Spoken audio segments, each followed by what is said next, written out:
Di video ini, kita akan menggunakan contoh penghasilan UMR 5 juta rupiah per bulan. Kita akan membahas bagaimana cara mengalokasikan gaji dengan benar supaya kebutuhan sehari-hari aman, ada dana darurat, dan tetap bisa nabung atau investasi emas, baik emas fisik maupun digital. Tonton video ini sampai habis ya, karena tips dan trik ini bisa mengubah masa depan keuangan kamu. Sebelum kita masuk ke cara nabung emas, kita pahami dulu apa itu money management. Sederhananya adalah seni mengatur keuangan. Ini kelihatannya sederhana, tapi prakteknya lumayan sulit dan menantang. Ini bukan cuma soal catat pengeluaran, tapi membentuk kebiasaan disiplin. Kalau dilakukan dengan benar, kita bisa terhindar dari stres finansial, nggak perlu berutang, siap menghadapi keadaan darurat, dan bahkan mencapai tujuan besar seperti beli rumah, liburan, atau pensiun nyaman. Berikut 5 langkah pengelolaan gaji UMR 5 juta rupiah yang sangat efektif. Kita mulai dari langkah pertama. Penuhi kebutuhan pokok. Mulai dengan kebutuhan wajib, makan, kos, kuota internet, listrik, air, cicilan, dan belanja harian. Ingat, jangan lupa catat pengeluaran, buat daftar belanja bulanan, dan jangan tergoda beli barang konsumtif. Nah, di langkah pertama ini, kita mengalokasikan porsi 70%, itu berarti sekitar 3,5 juta rupiah. Selanjutnya, langkah kedua, siapkan dana transportasi. Transportasi sering kita lupakan, padahal penting. Hitung bensin, parkir, perawatan kendaraan, atau ongkos umum.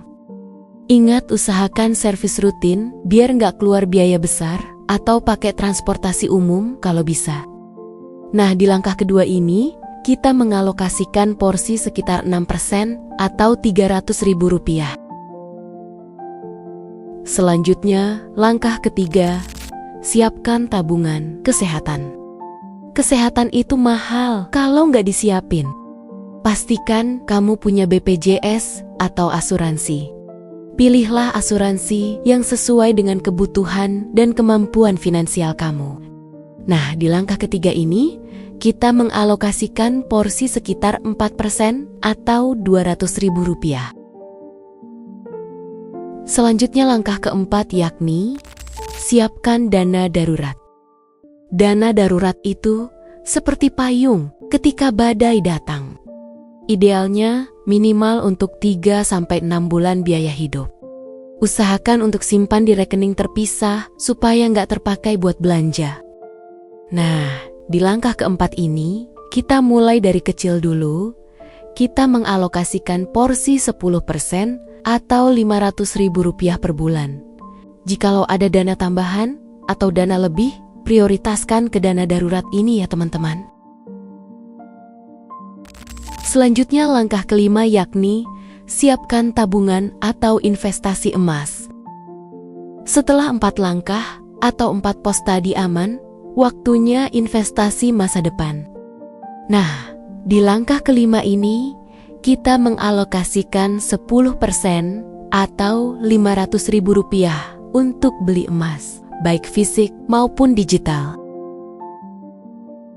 Jadi dalam kasus ini, kita temukan rumusnya yakni 70%, 6%, 4%, 10%, 10%. Tapi, di beberapa keadaan atau kasus di semua teman-teman yang menonton video ini, mungkin persentase rumusnya akan berbeda-beda. Maka dari itu, teman-teman bisa mengkondisikan masing-masing. Bagaimana caranya bisa ketemu angka 10% atau sekitar 500 ribu rupiah untuk tabung dan investasi di emas. Kalau masih susah, ada 3 strategi yang perlu kamu lakukan. Strategi yang pertama, yakni cari penghasilan tambahan. Kemudian, strategi yang kedua, yakni sederhanakan gaya hidup. Kemudian, selanjutnya strategi ketiga, yakni bangun skill biar income naik. Mulailah sekarang, jangan tunggu nanti. Dengan perencanaan keuangan yang baik, masa depan kamu bakal lebih aman dan sejahtera. Kalau video ini bermanfaat, jangan lupa like, komen, dan subscribe, supaya kamu nggak ketinggalan tips finansial lainnya. Sampai ketemu di video selanjutnya. Terima kasih.